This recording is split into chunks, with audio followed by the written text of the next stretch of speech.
मोहन की बहन की शादी में इकट्ठा हुए उसके दोस्तों और रिश्तेदारों में बस यही चर्चा थी कि मोहन अपने माँ बाप का इकलौता था, तो फिर ये बहन कहाँ से आ गई और उस पर उसकी इतनी धूमधाम से शादी हो रही। कानाफूसी को देख दुल्हन बनी मोहन की बहन नेहा कुछ बोलने ही जा रही।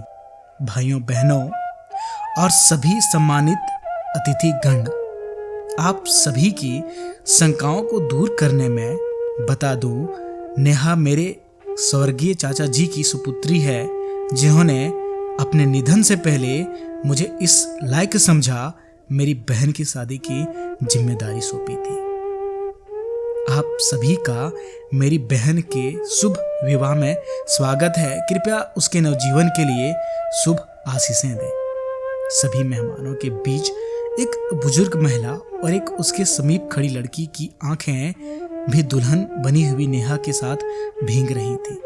असल में 4 साल पहले मोहन एक ट्रेन से दिल्ली आ रहा था। उसके सामने वाली बर्थ पर एक युवा अधफटे कपड़ों में डरी सहमी लड़की बैठी थी, जिससे उसका बदन पूरी तरह झलक रहा था। मोहन ने उसे देखा मगर शर्म से आंखें झुका ली। तभी टीटी आया, जिसने उस लड़की से टिकट मांगा, मगर उस फटेहल लड़की पर टिकट नहीं था, सो दोनों हाथ जोड़कर रो रही थी। टीटी गुस्से में उसे अपशब्द कहने लगा तो मोहन से बर्दाश्त नहीं हुआ। तुरंत 500 नोट निकालकर उसका टिकट बनवा दिया। टीटी के जाने के बाद मोहन बोला, बहन क्या बात है, अगर कुछ बताना चाहो तो। लड़की सहमी सी थी, कुछ नहीं बोली। फिर मोहन का ध्यान उसके फटे हुए कपड़ों पर गया। उसने तुरंत अपनी एक कमीज देकर बोला, प्लीज इसे पहन लो बहन, लोग गंदी निगाहों से देखते हैं। लड़की ने कमीज लेकर पहन ली।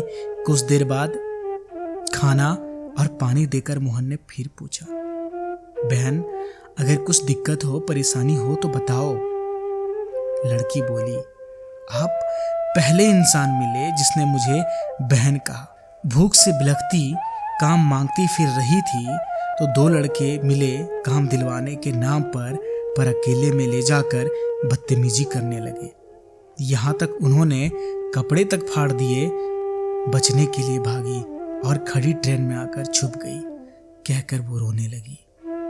मोहन ने उसे चुप कराया और खाना खिलाया।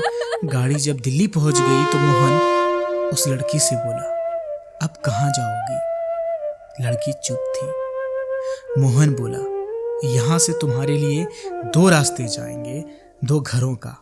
पहला किसी महिला आश्रम तक और दूसरा तुम्हारे इस भाई का घर। अगर चलना है तो चलो। लड़की साथ आ गई। घर पहुंचे पति को एक युवा लड़की संग देखकर पत्नी सुधा चौंक गई। इससे पहले वो कुछ गलत अनुमान लगाए मोहन बोला, सुधा ये मेरी छोटी बहन है, और फिर सारा वाकया सुना दिया।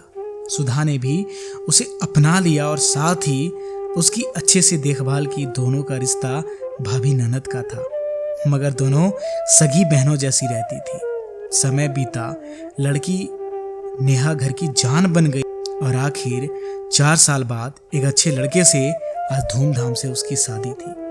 मेरे दोस्तों, मैंने अपने पापा से हमेशा यही सीखा है कि अकेली लड़की कभी मौका नहीं बल्कि एक जिम्मेदारी होती है। तो दोस्तों, उम्मीद करता हूँ आज की कहानी आप लोगों को पसंद आई होगी। अगर ये कहानी आप लोगों को अच्छी लगी तो ज़रूर हमें कमेंट्स कर बताएं। मिलूंगा एक और नई कहानी के साथ। मैं आपका दोस्त समीर सावंत।